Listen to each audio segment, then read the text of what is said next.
Hello बच्चा party. Welcome to knowledge world. तो बच्चों, कैसे हैं आप सब? अब मुझे पता है सब पता है मुझे, आप बिल्कुल अच्छे हैं। तो अब क्या पढ़ना है हमें? Resolution of vectors. इसके पहले हम क्या पढ़ चुके हैं? वेक्टर्स, टाइप ऑफ वेक्टर्स, और उसके बाद एडिशन एंड सब्ट्रैक्शन। हम एडिशन ऑफ वेक्टर्स और सब्ट्रैक्शन ऑफ वेक्टर्स पे कुछ क्वेश्चंस भी कर चुके हैं। जैसा कि मैंने कहा है कि हम NEET, JEE Mains and JEE advance पूरा सिलेबस कवर करने वाले हैं। एक भी टॉपिक नहीं छूटेगा, हर एक क्वेश्चन सॉल्व करेंगे हम। अगर आप ये लेक्चर्स पूरी तरह से देख लेते हैं तो आपका एक भी क्वेश्चन नहीं छूटेगा। ऐसा लगेगा ही नहीं कि आपने वो चीज़ नहीं पढ़ा है और वो एग्ज़ाम में आ गया। और बाद में एग्ज़ाम में तो सॉल्व करना आपके हाथ में है ना। मैं एग्ज़ाम हॉल में जाके तो सॉल्व कर नहीं सकता हूँ। जो भी है ये किन के लिए है? NEET, JEE Mains, JEE advanced के लिए, जो इन एग्ज़ाम का प्रिपरेशन कर रहे हैं। और सिर्फ इन्हीं एग्ज़ाम का नहीं, देखो ये तो एकदम स्टैंडर्ड लेवल है, ये स्टैंडर्ड लेवल है। और बेसिक जो होता है, बेसिक जिनको सिर्फ 11th 12th करना है और फिर अलग रास्ते पे जाना है, किसी और किसी और चीज़ का प्रिपरेशन करना है, तो उनके लिए भी ये है। क्योंकि वेक्टर्स तो पढ़ना ही है। क्लास 12th में आप जाएंगे, अगर आपको सिर्फ बोर्ड देना है, 11th कैसे भी पास कर जाना है, तो बोर्ड में 12th अच्छा करना पड़ेगा। तो उसके लिए वेक्टर्स तो पढ़ना पड़ेगा। इलेक्ट्रोस्टैटिक, करेंट, मैग्नेटिज्म, हर जगह फिजिक्स में हर जगह आपको यूज में आएगा। और इवन मैथ्स में भी तो क्लास 12 बोर्ड में, क्लास 12 के सिलेबस में मैथ तो है इसमें, तो आपको ये पढ़ना पड़ेगा। तो चलिए हम पढ़ाई स्टार्ट करते हैं। देखो, सिंपल वर्ड्स में, इतना समझना नहीं। रिजोल्यूशन, ये जो वर्ड, भारी वर्ड आपको दिख रहा है, इतना नहीं सोचना है। एकदम सिंपल वर्ड्स में आप, चलो एक डायरेक्शन में आप ट्रेवल कर रहे हैं, ये एक्स डायरेक्शन है, ये आपका वाई डायरेक्शन है, ये सबको पता है, सबको पता है। तो एक डायरेक्शन में आप ट्रेवल कर रहे हैं इधर, ये एक्स डायरेक्शन, ये वाई डायरेक्शन। तो आपका वाई वाला कंपोनेंट कितना है? जीरो। ये वाई वाला कंपोनेंट हो गया जीरो। वैसे ही अगर आप सिर्फ वाई डायरेक्शन में ट्रेवल कर रहे हैं तो आपका एक्स वाला कंपोनेंट क्या हो गया? जीरो।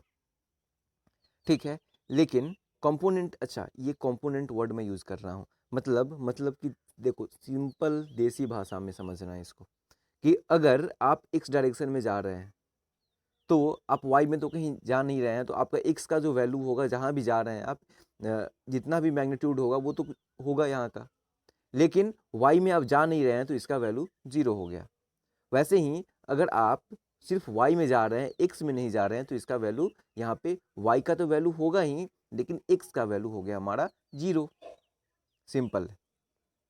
अब एक केस लेते हैं हम कि आप ऐसे जा रहे हैं, आप ऐसे जा रहे हैं। ओके, तो यहाँ पे देखो, यहाँ पे अगर हम ये एक्सिस ड्रॉ कर दें, ये एक्सिस ड्रॉ कर दें, तो कोई हमसे पूछ सकता है कि आप x में कितना गए और y में कितना गए, पूछ सकता है ना। आप ऐसे गए, कोई इंसान यहाँ पे खड़ा है, ठीक है, आपने यहाँ से स्टार्ट किया है, कोई इंसान यहाँ पे खड़ा है, वो पूछेगा कि यहाँ से यहाँ तक आप कितना दूर गए हैं। ये भी तो पूछ सकता है कि आप यहाँ से यहाँ तक में आपका डिस्टेंस कितना है। तो बस यही चीज़ बताना है, इसी को बोलते हैं रिजोल्यूशन ऑफ वेक्टर्स। मतलब कि एक वेक्टर किसी पर्टिकुलर डायरेक्शन में आप जा रहे हैं, accept sorry accept X and Y जा रहे हैं, तो उस समय आपका ये वैल्यू कितना होगा, एक्स में वैल्यू कितना होगा और वाई में वैल्यू कितना होगा। एकदम सिंपल वर्ड्स में है इसी चीज़ को, यानी कि आप एक्स में कितना गए और वाई में कितना गए, तो ये होता है रिजोल्यूशन। अब कोई बोल सकता है कि जरूरी है क्या कि हम एक्स को ऐसे ही ले, एक्स को हम ऐसे ही ले और वाई को ऐसे ले? ये जरूरी नहीं है, बिल्कुल जरूरी नहीं है। आप एक्स को ऐसे भी ले सकते थे, आप एक्स को ऐसे भी ले सकते थे, ये मेरा एक्स डायरेक्शन है, इसी पे वेक्टर ला देते, ये हमारा वाई डायरेक्शन होता।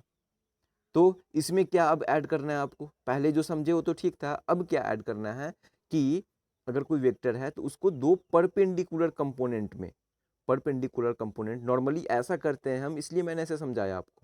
लेकिन नॉर्मली हम क्या करते हैं, परपेंडिकुलर कंपोनेंट्स में हम ब्रेक करते हैं।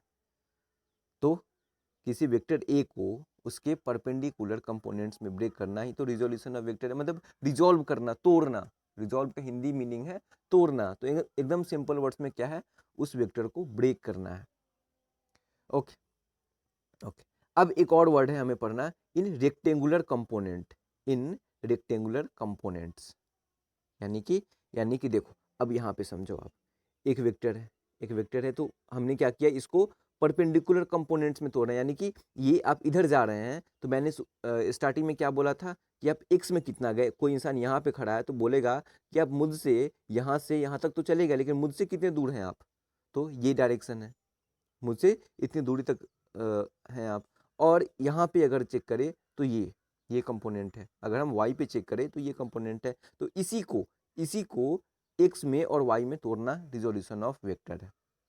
तो यहाँ पे क्या है कि एक वेक्टर है, तो इसका ये परपेंडिकुलर वाला कंपोनेंट है और ये हॉरिजॉन्टल वाला कंपोनेंट है, तो ये क्या बना रहा है, एक रेक्टेंगल बना रहा है, तो ये एक रेक्टेंगल फॉर्म कर देता है, इसलिए हम बोलते हैं इसको रेक्टेंगुलर कंपोनेंट। बस यही चीज़ है। देखो हम जैसे ही 11th और 12th में आते हैं ना, कुछ नए वर्ड्स पढ़ने पड़ते हैं हमें, और उन नए वर्ड्स के बारे में अगर हम समझते नहीं हैं तो फिर हमारे लिए 11th और 12th मुश्किल हो जाता है। लेकिन अगर हम नए वर्ड्स को समझे, उनका मीनिंग समझे, तो हमारे लिए बहुत आसान है। ओके, अब बात है कि हम इसको फाइंड कैसे करेंगे, हॉरिजॉन्टल कंपोनेंट और वर्टिकल कंपोनेंट को हम फाइंड कैसे करेंगे। ये वाला हॉरिजॉन्टल है, किसी को नहीं पता है तो जान ले, ये वाला हॉरिजॉन्टल है और ये वर्टिकल है। तो यहाँ पे क्या है, देखो ये तो ट्रिगोनोमेट्री हम पहले से पढ़ के आ रहे हैं, ट्रिगोनोमेट्री हम जानते हैं। ये हमारा एक राइट एंगल ट्रायंगल है, और सबको पता है कि ट्रिगोनोमेट्री कहाँ पे यूज़ करते हैं हम, राइट एंगल ट्रायंगल में। तो ये एंगल हमारा अल्फा है। तो कॉस अल्फा क्या हो जाएगा, cos alpha base by hypotenuse होता है, यानी कि बी बाई हाइपोटेनस ए है, ये परपेंडिकुलर है, ये बेस है और ये हाइपोटेनस ए है, तो क्या हो जाएगा, cos alpha is equal to B by A. Okay, तो हम बी को क्या लिख सकते हैं, B is equal to A cos alpha, यहाँ से लिख सकते हैं ना, देखो एकदम सिंपल है ये, B is equal to A cos alpha लिख सकते हैं हम, B is equal to cos A alpha. और ये कौन सा कंपोनेंट है, हॉरिजॉन्टल में एक्स डायरेक्शन वाला कंपोनेंट है, इसलिए हम लिख सकते हैं ए एक्स, यानी कि एक मिनट, देखो ए बी में कितना दूर चला है, यहाँ पे ए एक्स का मतलब समझो, ए एक्स का मतलब समझो, परेशान नहीं होना है, ए एक्स में कितना दूर चला है, यही डिस्टेंस है ना, यही डिस्टेंस जो चला है ये, तो ये क्या है ए एक्स, इसी चीज़ को हम ए एक्स बोलते हैं, यानी कि ये ए एक्स में इतने दूर चला है और वाई में यहाँ तक चला है, तो बस यही समझना है हमें, ये क्या है ए एक्स, और इसी को क्या बोल सकते हैं, B is equal to A cos alpha, A cos alpha, यानी कि इस चीज़ को हम, ये जो डिस्टेंस है हमारा, इस डिस्टेंस को हम बोल सकते हैं ए कॉस अल्फा, और इसको हम ए एक्स बोलते हैं, यानी कि ए कितने दूर चला है, एक्स डायरेक्शन में इतने दूर चला है, और वाई वाला देखो, वाई डायरेक्शन में कितने दूर चला है, ये इतना, ये यहाँ तक चला ना, हाँ, तो यहाँ पे क्या है, साइन वाला कंपोनेंट लेते हैं हम थोड़ा, साइन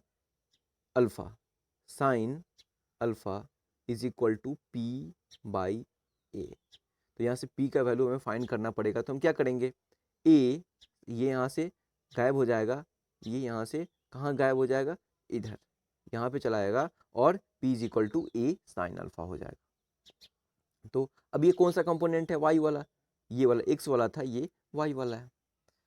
तो a vector is splitted into components which are at right angles to each other, एक वेक्टर कंपोनेंट्स में ब्रेक कर दिया गया, स्प्लिट कर दिया गया, मतलब कि एक वेक्टर था, वो x में कितना दूर चला है और y में कितने दूर चला है, यही है रिजोल्यूशन ऑफ वेक्टर्स। और हाँ, अगर कोई वेक्टर जा रहा है तो x में एक्चुअली कुछ चला, y में कुछ चला, तभी तो वेक्टर बना है वो, तभी तो वो इस डायरेक्शन में जा रहा है, तो यही चीज़ है। अब इसको हम वेक्टर फॉर्म में कैसे लिखेंगे, ए इज इक्वल टू, अब ये ओ ए, इसको हम ओ ए लेते हैं, ये पॉइंट ए है हमारा, ये सी है, ये बी है, O A is equal to O B, ये प्लस ओ सी, डायरेक्ट लिख सकते हैं, वेक्टर के फॉर्म में, एडिशन के फॉर्म में लिख सकते हैं, और इसको हम एक्स वाई जेड करके हम आगे पढ़ने वाले हैं, तो जो भी है, अभी क्या है, O A is equal to O B plus O C, ठीक है।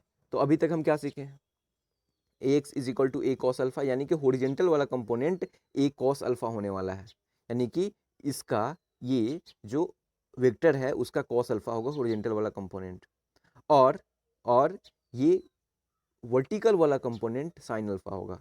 तो एक और चीज़ यहाँ से याद कर लो आप, एक और चीज़ याद करना है कि जहाँ भी अल्फा है उसके साथ वाला हमेशा ए कॉस अल्फा और उसके परपेंडिकुलर वाला ए साइन अल्फा। अगर ए है तो R cos alpha, R sine alpha हो जाएगा। तो ये याद रखना है, ठीक है। साथ वाला कॉस अल्फा हो जाएगा और परपेंडिकुलर वाला साथ, यानी कि जो साथ वाला है उसके परपेंडिकुलर है वो साइन अल्फा हो जाएगा। इसके बाद इसी चीज़ को हमें ऐसे फॉर्म में लिखना है फिर, X is equal to A cos alpha, A Y is equal to A sine alpha. इसको बोलते हैं हम डायरेक्शन कोसाइन। इसको क्या बोलते हैं हम? Direction cosine. अब यहाँ से आपको बोलेगा डायरेक्शन कोसाइन का वैल्यू फाइंड करने के लिए, यानी कि एक्स में आपने कितना गया है, एक्स में आप कितना गए और ए वाई में आप कितना गए, कितना डिस्टेंस गया, तो यही है डायरेक्शन कोसाइन। यानी कि एक्स हॉरिजॉन्टल डायरेक्शन में, अब कोसाइन है ना, ये कोसाइन है तो इससे भी डरना नहीं है कोसाइन वर्ड से, यानी कि कॉस का कंपोनेंट एक्स में कितना है और कॉस का, अब देखो ये है ए साइन अल्फा। एक और चीज़ है, चलो वो मैं आगे बताता हूँ।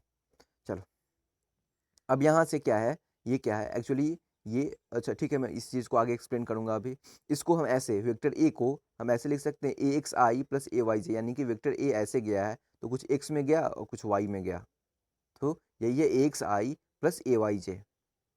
ओके, तो हम वेक्टर ए को, ये जो वेक्टर ए था हमारा, इसको हम ऐसे भी रिप्रेजेंट कर सकते हैं, ए कॉस अल्फा, एक्स में कितना है ए कॉस अल्फा और वाई में कितना है A sine alpha, A sine alpha.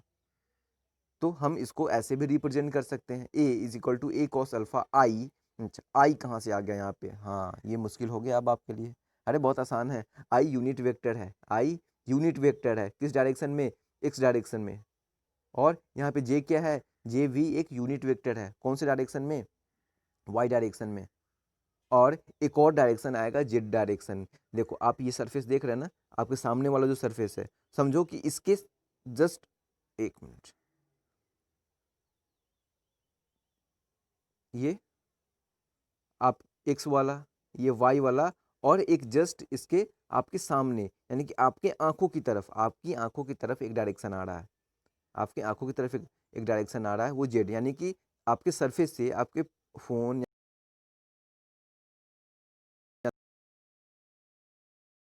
आंख में जा रहा है, लेकिन आप आंख की तरफ जा रहा है, तो ये हो गया, ये परपेंडिकुलर वाला कंपोनेंट हो गया। ओके, तो ये क्या है, ये क्या है, ये एक्स वाला, ये वाई वाला, और तीनों देखो, ये जो इसके परपेंडिकुलर, एक्स और वाई के परपेंडिकुलर आपकी तरफ, आपके फ़ोन के सरफेस से, इस पॉइंट से, ये ओरिजिन पॉइंट से, इस पॉइंट से आपके फ़ोन के सरफेस से बाहर की तरफ एक सीधी रेखा आ रही है, वो क्या होगा? इससे भी और इससे दोनों से परपेंडिकुलर होगा, तो उसको बोलते हैं हम जेड डायरेक्शन, और उसको हम रिप्रेजेंट करते हैं के से, के से। जे डायरेक्शन में यूनिट वेक्टर, अगर जे डायरेक्शन में हम 1 जा रहे हैं, मैग्नीट्यूड 1 है, और एक्स डायरेक्शन में, तो उसको रिप्रेजेंट करते हैं हम आई से। और वाई डायरेक्शन में हम एक यूनिट जा रहे हैं, एक यूनिट, यानी कि यूनिट, तो उसको हम रिप्रेजेंट करते हैं जे से, उसको हम रिप्रेजेंट करते हैं जे से, सॉरी सॉरी, ऐसे, जे। और और अगर हम इस पॉइंट से, इस पॉइंट से फोन के सरफेस के परपेंडिकुलर आपकी तरफ एक लाइन आ रही है, तो उसको हम रिप्रेजेंट करेंगे जेड से, और उसको हम लिखते हैं, वो जेड डायरेक्शन है, और के, यानी कि वो स्पेस, वहाँ पे फिर हम स्पेस में चले जाते हैं, उसके बारे में भी हम आगे पढ़ने वाले हैं। तो इसको समझना कैसे है कि तीनों लाइन देखो, ये और वो तीनों एक दूसरे के परपेंडिकुलर होगा। देखो मैं यहाँ से आपको दिखा नहीं सकता हूँ, एक मिनट रुक जाओ, मैं कोशिश करता हूँ, एक बार मैं कोशिश करता हूँ कैमरा ऑन करने की। कैमरा चलो ऑन हो गया, मैं दिख रहा हूँ। चलो, तो देखो, ये एक्स, ये वाई, ये एक्स, ये वाई, और इससे मेरी तरफ एक लाइन आ रहा है, या फिर ये एक्स, ये वाई, और आपकी तरफ एक परपेंडिकुलर लाइन जा रहा है। सिंपल है एकदम, ये एक्स, ये वाई, और एक आपकी तरफ परपेंडिकुलर लाइन जा रहा है, मतलब एक्स से और वाई से भी परपेंडिकुलर है आपकी तरफ, परपेंडिकुलर लाइन मतलब कि आपकी आंखों की तरफ, ठीक है, ये मेरे आंखों की तरफ, तो यही है जेड डायरेक्शन। और उसमें अगर हम 1 यूनिट चलते हैं, तो 1 मैग्नीट्यूड 1 होगा, तो उसको बोलते हैं हम यूनिट वेक्टर। ओके, यहाँ पे सॉरी आपको नहीं दिख रहा होगा, ये एक्स, ये वाई, ये एक्स, ये वाई, और इधर परपेंडिकुलर आपकी तरफ, ये यहाँ से इस पॉइंट से आपकी तरफ ये परपेंडिकुलर, ओके, आपकी तरफ, तो वो हो गया जेड डायरेक्शन। मतलब ये एक्स हुआ, ये वाई हुआ, और आपकी तरफ परपेंडिकुलर, तो वो जेड डायरेक्शन।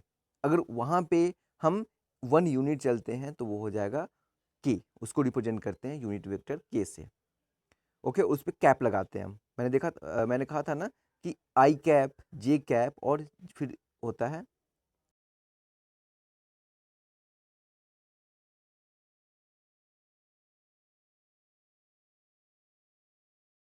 ये वाला, वो जेड में, ठीक है, जेड में तो तीनों एक दूसरे के परपेंडिकुलर होता है। तो बस यही है, सिंपल चीज़ है। इसको इमेजिन करना, देखो प्लेन ऑफ पेपर पे हम नहीं पढ़ सकते इसे, तो आपको ये इमेजिन करना पड़ेगा।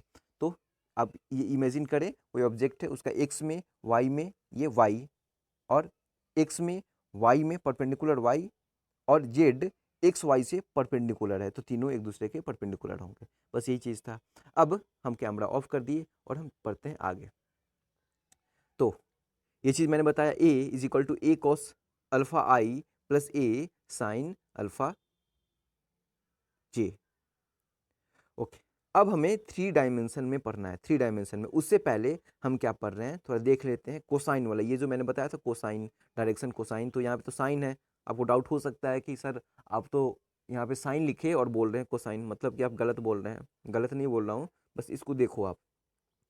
ये मैंने क्या कहा कि जहाँ पे एंगल है, मैंने क्या कहा था कि ये एंगल है, तो एंगल के साथ वाला कॉस और एंगल के परपेंडिकुलर जो साथ में मैंने ड्रॉ किया है उसके परपेंडिकुलर साइन। अगर ये ए है तो ए के यहाँ पे अल्फा है, तो एंगल के साथ वाला ए कॉस अल्फा, और जो हमने हॉरिजॉन्टल ड्रॉ किया है उसके परपेंडिकुलर ए साइन अल्फा। लेकिन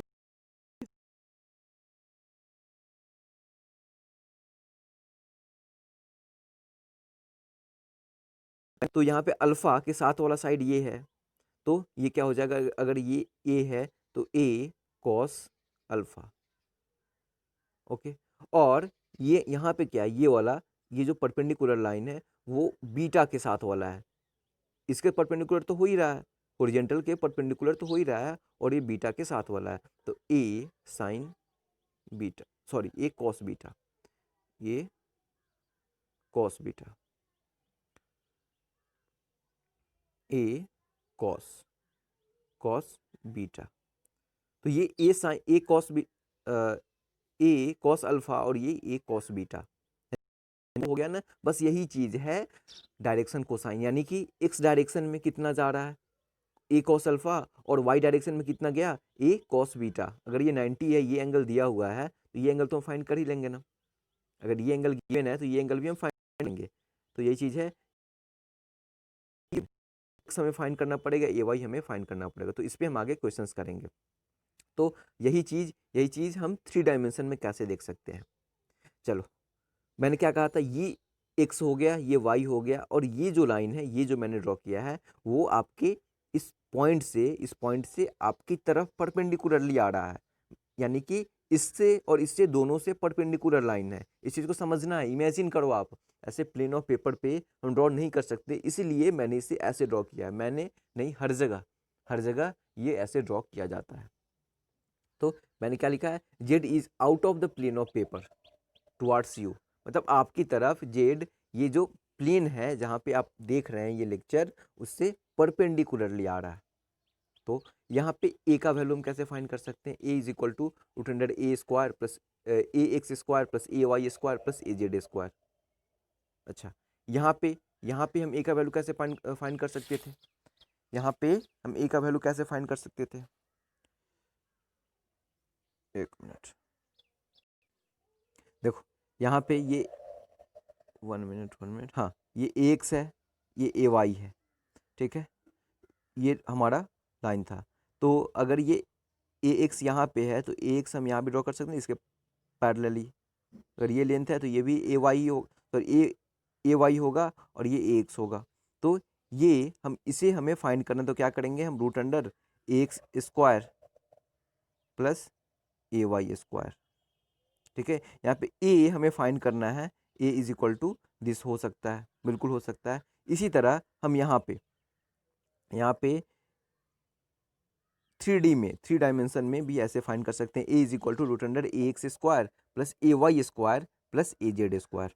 ठीक है, वेक्टर हमें a फाइंड करना है तो क्या करेंगे, ए x I plus A Y J plus A Z के, जैसे 2D था वैसे ही 3D आ गया, बस यहाँ पे ए जेड ऐड हो गया है। अब हम इसका डायरेक्शन कोसाइन थोड़ा फाइंड कर लेते हैं। अगर वेक्टर जो a है वो x के साथ बना रहा है एंगल अल्फा, y के साथ एंगल बीटा, और z जो आपके प्लेन के यानी कि आपके फोन के परपेंडिकुलरली लाइन जो आपकी तरफ आ रहा है उसके साथ एंगल बनाया है ये गामा। ओके, गामा, तो वो जेड एक्सिस है, तो यहाँ पे कॉस अल्फा क्या हो जाएगा, cos alpha is equal to A X by A, यानी कि A X is equal to A cos alpha. Cos beta is equal to A Y by A, तो ए वाई क्या हो जाएगा, A cos beta, and cos gamma is equal to A Z by A, तो A Z is equals to cos A cos gamma. देखो इसे आप ऐसे imagine कर सकते हो बस दो के लिए, क्या ये अल्फा है, तो cos alpha is equal to क्या हो जाएगा, ये cos alpha is equal to A X by A, यही होगा ना, बेस बाई, अगर ये हमारा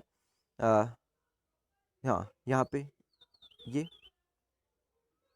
यहाँ से मेजरमेंट कर रहे हैं तो मेजरमेंट करते हैं उसके सामने वाला परपेंडिकुलर और ये साथ वाला बेस, तो ए एक्स बाई ये हो गया, तो ए एक्स का वैल्यू क्या हो जाएगा, ए कॉस अल्फा, यही चीज़ था, सिंपल था। अब इसी चीज़ को हम आगे कैसे कर सकते हैं, देखो देखो यहाँ से हम इसको ऐसे लिखते हैं, A square is equal to A square cos square alpha, कौन से फार्मूला पे, ये मैं कहाँ से लिख दिया, इस फार्मूले से ए का वैल्यू हमें फाइंड करना है, ए का मैग्नीट्यूड फाइंड करना है, तो A is equal to root under A X square plus A Y square plus A Z square.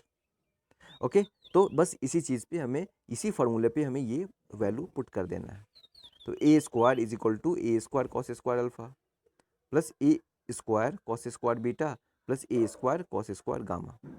अब यहाँ से हर जगह ए कॉमन ले लेंगे तो बचा क्या, यहाँ पे 1 is equal to cos square alpha plus cos square beta plus cos square gamma. Simple है, बिल्कुल सिंपल है। अब 1 इज इक्वल टू, अब यहाँ पे देखो सिंपल है, कॉस स्क्वायर अल्फा को हम लिख सकते हैं 1 माइनस साइन स्क्वायर अल्फा, क्यों, क्योंकि cos square alpha plus sine square alpha is equal to 1, तो कॉस स्क्वायर अल्फा को हम लिख सकते हैं 1 माइनस साइन स्क्वायर अल्फा।